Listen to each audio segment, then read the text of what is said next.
Emily's hands trembled as she slipped a pack of pencils into her worn-out tote bag. The fluorescent lights of Jefferson Elementary's supply closet buzzed above her, far too loud, far too revealing. She had waited until everyone left for the day, teachers, students, even the janitor, but tonight, desperation had louder footsteps than fear. She wasn't stealing for greed, she was stealing for her kids. Her twins, Lily and Ben, had started 4th grade last week, and both had come home embarrassed. No markers, no notebooks, no glue sticks. "It's okay, Mom," they had said, trying to hide their disappointment. But Emily knew it wasn't okay. Rent was overdue, the electric bill threatened shut-off, and her paycheck from the diner barely kept food on the table. She didn't mean to take much. Just a few pencils, some paper, a box of crayons. Essentials. Her children shouldn't have to feel ashamed for lacking. But as she zipped her bag, a voice behind her froze her in place.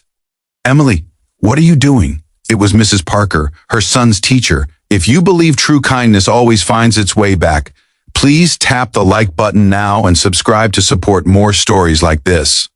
Emily turned slowly, her throat tight. Mrs. Parker stood by the doorway holding a stack of graded papers, eyes weary yet sharp with concern. Emily's first instinct was to lie, but her voice betrayed her, cracked and small. "I just needed a few things for the kids," she whispered. "I'll bring them back, I swear." Silence stretched across the room like a held breath.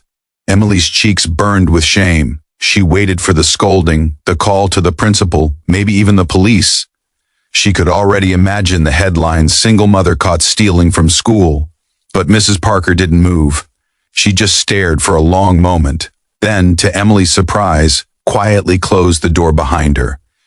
"Do you know," she began softly, "that when I was your age, I stole from this very same closet?" Emily blinked. Surely she misheard. But Mrs. Parker continued, her voice low, raw, with something that sounded like memory. "My mom was a waitress," she said. "We didn't have much. I used to sneak in after school and take crayons, pencils, anything I could fit into my backpack. I felt so guilty I couldn't sleep for weeks." She paused, eyes glistening. "But what haunted me most wasn't the stealing. It was how alone I felt in needing to do it." Emily's tears welled up before she could stop them. "I didn't want to steal," she said through a shaky breath. "I just can't afford it right now. My kids shouldn't have to feel like they're less than the others." Mrs. Parker nodded, setting down her papers. Then, without a word, she walked over to a cabinet Emily hadn't noticed before and unlocked it with a small key around her neck. Inside were boxes upon boxes of neatly packed supplies, folders, pens, lunchboxes, even backpacks.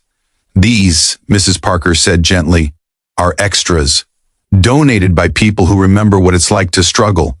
She picked up 2 bright new backpacks and held them out. "Take them for Lily and Ben. And Emily, next time don't come here in secret, just come to me." Emily couldn't speak. Her body shook, not from fear this time, but from the shock of being seen, truly seen for the first time in years. Mrs. Parker smiled faintly. "Kindness has a way of circling back," she said. "Someone once helped me when I needed it most. I promised I'd pass it on." That night, Emily walked home beneath the streetlights, her eyes swollen from crying but her heart somehow lighter. The backpacks felt like more than just supplies. They were a reminder that even in her lowest moment, there was still compassion in the world. The next morning, Lily and Ben woke up to find the new backpacks waiting by the kitchen table. Their eyes lit up with joy, and Emily could barely hold back her tears as they hugged her, thanking her over and over. She didn't tell them what had happened.